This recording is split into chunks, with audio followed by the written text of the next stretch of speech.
Welcome back to my YouTube channel. Today we're reacting to Layton and the banking engine.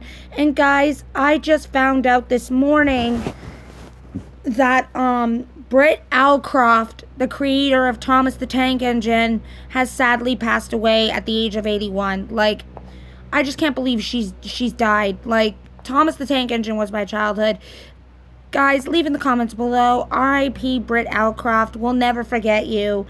And thank you for just making our childhood the best one ever. Without her, we probably wouldn't have the lovable talking tank engine we have today on TV. So thank you. Yeah, guys, leave in the comment below. R.I.P. Britt Alcroft. And let's get started. Friends. Edward is getting old, and the others find themselves too busy to help him juggle duties at his station. This is why Sir Topham Hatt has bought a new engine from the other railway. His name is Layton, and he's a large tank engine with 8 wheels and a bark as strong as his bite. The author. Okay. I don't like that they bought a new engine as Edward's getting older. When Edward first arrived on the Fat Controller's railway, he had been a strong young engine. But as the years went by, goods trains became longer and longer, while Edward became older and weaker.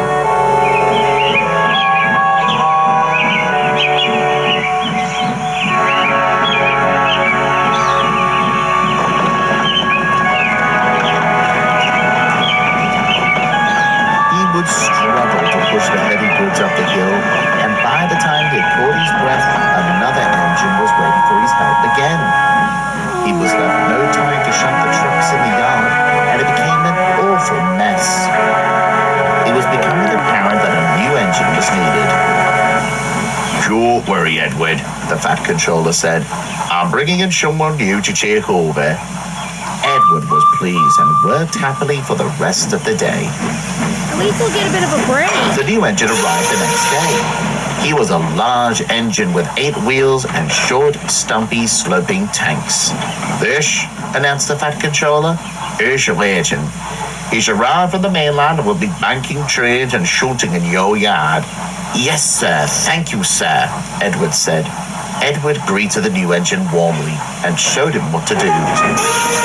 Soon the other engines heard about Layton and were most glad for help on the hill.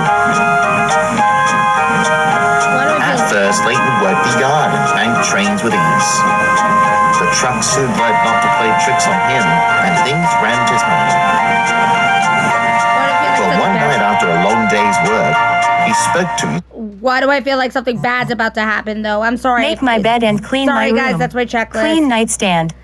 Anyways, guys, why do I feel like something bad's about to happen? I'm sorry. Every time it starts off great, but then something goes completely wrong. His crew. It's not the same, he lamented. Oh. We used to have such fun down by the river. His driver and fireman agreed. We just haven't the time to stop and fish anymore, sighed the fireman. But before he could say any more about it to his driver, Henry arrived. Henry! I love Henry. Oh, he looks exhausted. He sniffed, then scoffed. Oh, what's that smell? Sorry, Layton said wearily. We've been so busy that driver's not been able to clean me properly. Well, mind that he does. We'll end up smelling like the flying kipper. Layton said nothing. He had an idea and whispered it to his crew. It'll be like back in the old days, Layton said excitedly. His driver and fireman smiled. What a good idea. We'll try it tomorrow. The next afternoon, Layton banked a train to the top of the hill and stopped at a nearby bridge. Oh, no. This bridge runs over a river, and there is always fish. His fireman jumped out and leant his fishing rod over the side. The 3 of them stayed there until the call came to help another engine over the hill. Layton and his driver hastily went to assist, leaving the fireman to fish. Henry was waiting impatiently for the long goods train. Come on, Henry called. I don't have all day. Without his fireman, it was difficult work for Layton and his driver. Layton puffed and struggled over the hill.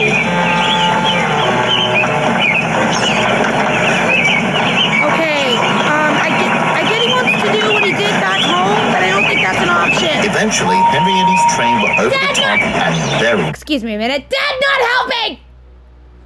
Sorry about that, guys. That was my dad. late, leaving a worn-out Layton to return to his fireman and rest. Dad, would you stop it? I'm making a YouTube video. I'm working too! Oh my goodness, ignore my dad, everybody! On the bridge. And so it was. Layton and his crew carried on fishing every afternoon, fitting it between banking trains and shunting trucks. Ignore him! Every night at the shed, his driver would cook up that day's catch for yummy. a miniature feast in the shed.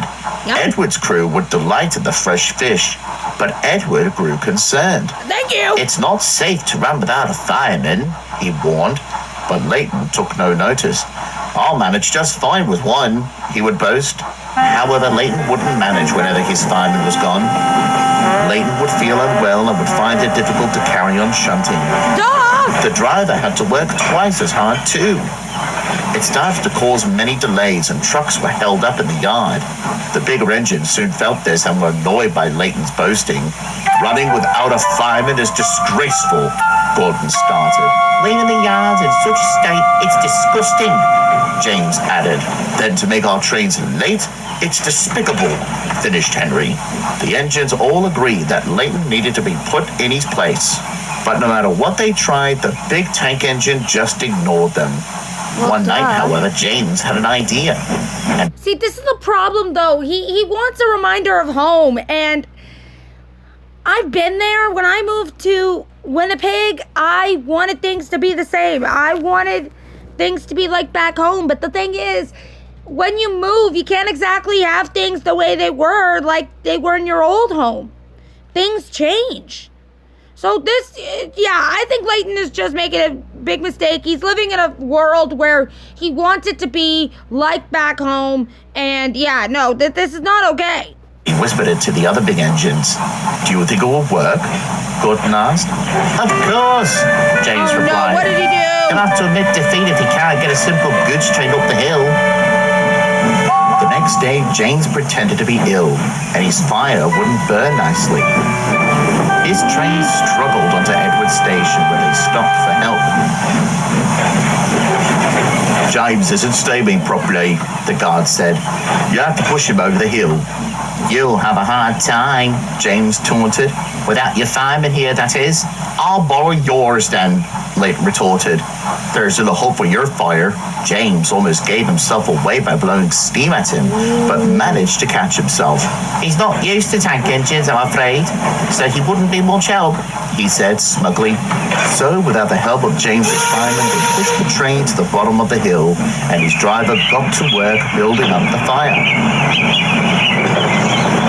Layton was already feeling rather puffed, but was glad of a quick rest. We must start now, James said innocently. I'm running late. Layton didn't say anything.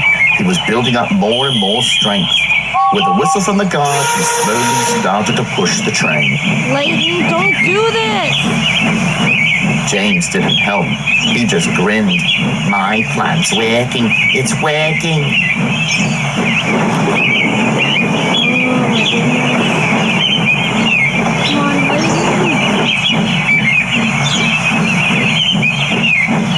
Now, called Layton's driver. What? An enormous roar came from behind, and what James happened? suddenly shot forward. What happened?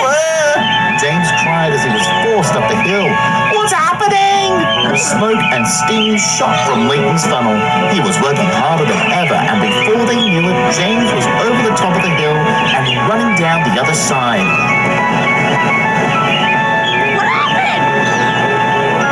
Layton was dirtier than ever, and his driver mopped his brow before stopping to collect the fireman, who had been thrown from his fishing spot into the river in surprise as James raced past. James returned home, feeling rather foolish. Layton met Edward back in the yard. He was too tired to say anything, but Edward understood, and whilst Layton took a rest in a siding, Edward did his shunting for him.